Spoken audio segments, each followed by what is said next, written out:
उसका base choose करना भी एक आर्ट है। यस, कौन से बेस पर मैं कौन से कलर का टोन डालूंगा जो उस पर इनहेंस होगा।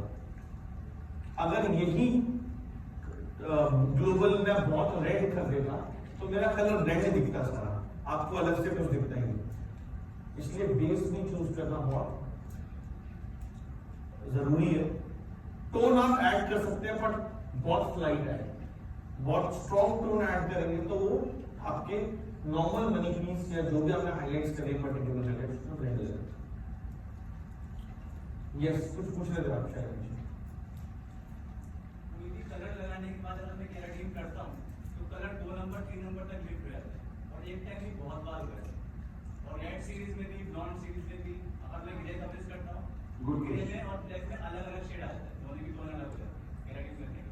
एब्सोल्युटली, अभी तक का मतलब बेस्ट क्वेश्चन आपने निकाला है क्योंकि और ये बहुत बार हुआ है, एक बार नहीं हुआ है, बहुत बार। यस, अच्छा चेक कर लिया उसको, कलर को सब कुछ वॉश के बाद कलर मैंने चेक किया, पूरा फिनिश है, अच्छा हुआ है। उसके बाद जब केराटिन करता हूँ तो फिर वो कलर डिफरेंट हो जाता है, लिफ्ट हो जाता है, उसे बोलते हैं लिफ्ट हो। लिफ्ट, वही मैं बोल रहा हूँ, लिफ्ट हो जाता है। व्हाइट और ब्लैक भी, मतलब व्हाइट भी जो कवर हुआ होता है वो भी रिंस आउट हो जाता है काफी हद तक। और एक चीज और ऐड करता हूँ मैं आपके इस सवाल में, बहुत केराटिन ब्रांड्स के साथ मैंने सलों से ही मुझे ये फीडबैक मिला है कि अगर ग्रे हेयर लाइन को येलो हो जाते हैं। आपने शायद कभी देखा हो या नहीं देखा हो, वो केराटिन, बहुत सारे केराटिन जो मार्केट में करते हैं, ग्रे हेयर लाइन के अगर केराटिन करें वो येलो हो जाते हैं। तो मैं चाहूंगा सर इस चीज को आप क्लियर करें तो और अच्छा रहेगा। Very very simple. जब सब में ही ये चीज है तो जब आप केराटिन कलर के बाद में प्लान कर रहे हो, ऐसा तो नहीं है कि क्लाइंट बाद में बोलता है अच्छा केराटिन करना, नहीं।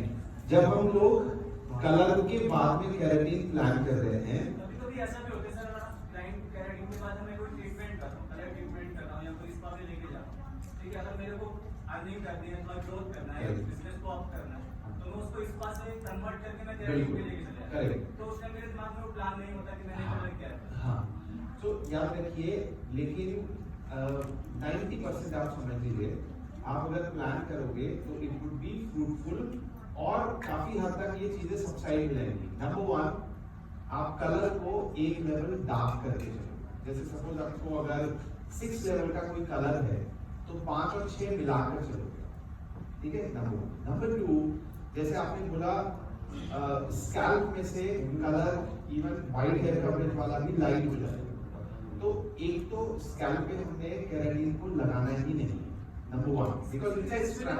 जरूरी नहीं है स्कैल्प भी वाइट हो, लेंथ में भी वाइट होता है। सो अगर लेंथ में वाइड है तो आप, जैसे मैंने आपको बोला कि आप उसको हाफ लेवल थोड़ा डार्क करके चलोगे तो अगर वो लाइट हो भी जाएगा तो कोई ऐसा इशू नहीं होगा। ब्लॉन्ड्स में अगर लाइट होता है people like it, but blonde में कहाँ आपको पसंद नहीं आएगा, जहाँ पे आप न्यूट्रलाइज करने की बात करें, क्योंकि न्यूट्रलाइजर निकल जाता है ना। सो वो ब्लू शैम्पू के बाद में आप उसको यूज कर सकते हो, एक वो है। लेकिन आप हमेशा, मैं हमेशा बोलता हूँ कि अगर थोड़ा प्लान करके 80% भी अगर आप प्लान करके चलते हैं तो आपकी ये वाली जो, जिसको दुविधा बोलते हैं, ये सबसाइड हो जाएगी। और आप ये भी सोचिएगा, जैसे आप कलर किया, ज्यादातर नंबर 1 शैम्पू जो है वो क्यूटिकल लेयर को दोबारा से अप करता है, खोलता है, स्वेल करता है ना। तो जब आप कलर के बाद में कर रहे हो तो आपने पहला नंबर वाला शैम्पू जो है वो नहीं करना, आपने कलर फ्रीज या कलर फ्रेम या जिसको कहते हैं कलर वाला जो शैम्पू है, जिस भी कंपनी का आप कर रहे हो, कलर फ्रीज शैम्पू करना है आपने। और उसके बाद में आपने पहला वाला शैम्पू इसका नहीं करना है, डायरेक्टली आपने केराटिन यूज करना, मतलब उसमें कंडीशनिंग नहीं करनी है, बस वापस आके ड्राई करना है 80% और उसको फिर आपने केराटिन का प्रोडक्ट नंबर 2 लगाना शुरू करना। स्ट्रेटनिंग क्रीम के अंदर जी, बॉन्ड्स तोड़ते हैं, हाँ, उस क्रीम के अंदर केराटिन के अंदर कुछ सिमिलरिटी है, क्योंकि स्ट्रेटनिंग को फर्स्ट हम लगाते हैं, वो भी हेयर का कलर जो है वो थोड़ा फेड करता है और केराटिन भी कर रहा है, तो कुछ सिमिलर है दोनों में सारे। सिमिलरिटी सिर्फ इतना है कि क्यूटिकल लेयर दोनों में खुलती है, जो आपका रिबॉन्डिंग में ज्यादा खुलती है बिकॉज वो एल्कलीन है। यहाँ पे सिर्फ शैम्पू एल्कलीन है, लेकिन केराटिन का जो प्रोडक्ट होता है नंबर 2 जो है वो एसिडिक होता है। तो अगर आप सिमिलैरिटी की बात करें तो सिमिलैरिटी क्या है, जैसे कोई दरवाजा एक है ना, आपको यहाँ पे बैठा है तो यहाँ पे बैठा है तो रिबॉन्डिंग है, उधर बैठा है तो वो केराटिन ही है। सो जो ज्यादा जल्दी निकलता है वहां से ये है, खाली क्यूटिकल लेयर को आपने स्वेल करना, बिकॉज जब तक क्यूटिकल लेयर टाइटली पैक रहेगी कुछ भी आप नहीं कर सकते। तो उसको हल्का सा आपने वो करना है और ये शैम्पू के जरिए होता है। तो अगर कलर फेडेज का बहुत इशू है तो आप पहला वाला शैम्पू कलर के बाद इमीडिएटली मत करिएगा और उसमें आप डायरेक्टली उसे स्टार्ट करिए, ठीक है? उस राइट सर, क्योंकि हम बहुत पैसे खर्च करते हैं स्ट्रेटनिंग कराने में, केराटिन कराने में, पर जब बात आफ्टर केयर की आती है ना तब लोगों को अमेज़न या फिर फ्लिपकार्ट मिलता है। लोग सल्फेट फ्री शैम्पू वहां से ले लेंगे, बट एक आपके सामने प्रोडक्ट होता है और आपको वहां से कोई अलग ब्रांड का मिल रहा है, सस्ता मिल रहा है, कॉस्ट तो नहीं मिल रहा। ऑफ कोर्स जो आपके स्टाइलिस्ट आपको दे रहा है, जो वेल ट्रेंड है इस चीज के लिए, जो आपके हेयर के अकॉर्डिंग जाएगा। और बहुत बार जब कलर्ड हेयर होते हैं हमारे पास और हम डायरेक्ट ग्लोबल नहीं कर सकते, हमें टोनिंग करनी होगी या कुछ डार्क हेयर पे डालना होगा कलर और हमें वाइब्रेंसी भी चाहिए, तब हम ये इंटरमिक्सेबल की टेक्निक यूज कर सकते हैं ताकि कलर को वाइब्रेंसी मिले, थोड़ी लॉन्जिविटी मिले।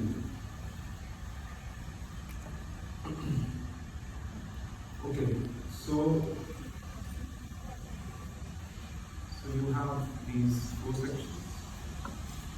उसके बाद यहाँ से you have taken a diamond, okay, and from here it's shorter. इसको हमने उठाकर और चारों तरफ ऐसे काटना, okay, and बाकी के sections जो है वो इस तरह से निकलेंगे, you know, and then you have to keep lifting it up and cut.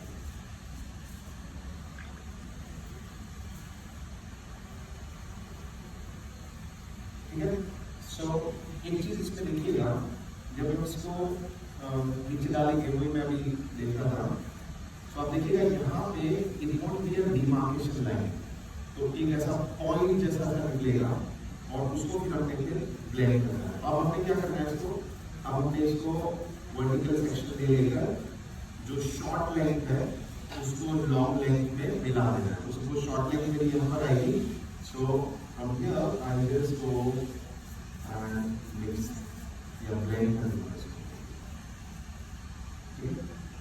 This is 90 degree up over here and this would be again 90 square. तो ये ऊपर जाएगा और सामने की तरफ नीचे मिडले। टेंशन लेने वाली बात नहीं है कि इसमें कुछ है आपका ओवर प्रोसेस हो जाएगा और समथिंग लाइक दैट। जो जनरली हम जब प्री लाइटनिंग करते थे टेंशन रहता है। सर हमारा जो प्री लाइटनर है उसमें जो इंग्रेडिएंट्स हमने यूज किया है it is omega 3 fatty acids and linseed oil, जो कि वर्क करता है एज एन फ्लैक्स। जनरली जब हम प्री लाइटनर करते हैं हमें फ्लैक्स सेट करने की जरूरत रहती है, जो आपको गोदरेज प्रोफेशनल के नो अमोनिया प्री लाइटनर में कोई भी फ्लैक्स सेट करने की जरूरत नहीं है, बिकॉज इसमें ऑलरेडी लिनसीड ऑयल है एंड ओमेगा 3 फैटी एसिड्स है, जो आपके हेयर के नेचुरल मॉइस्चर को बैलेंस करता है। Plus this is an anti copper, means अगर लाइक जनरली कॉपर हेयर हुआ, जो वार्म टोन्स के हेयर हो, जब हम प्री लाइटनिंग करते हैं कटिंग करने में थोड़ा सा डिफिकल्टी आती है, बट हमारा जो प्री लाइटनर है it's a cool powder, it's a blue powder. So अगर आप कॉपर टोन्स में भी वर्क करोगे you will get a proper results, जैसे आपको प्री लाइटनर में आपको शो करेगा।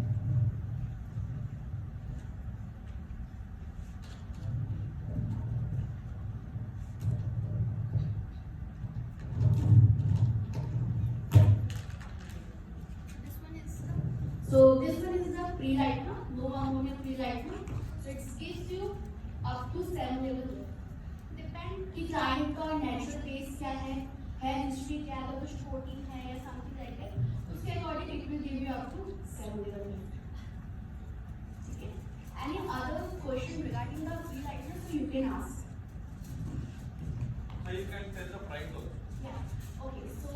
ग्राम सॉरी 500 ग्राम्स का हमारा ये प्री लाइटनर आता है, इसकी MRP है 1150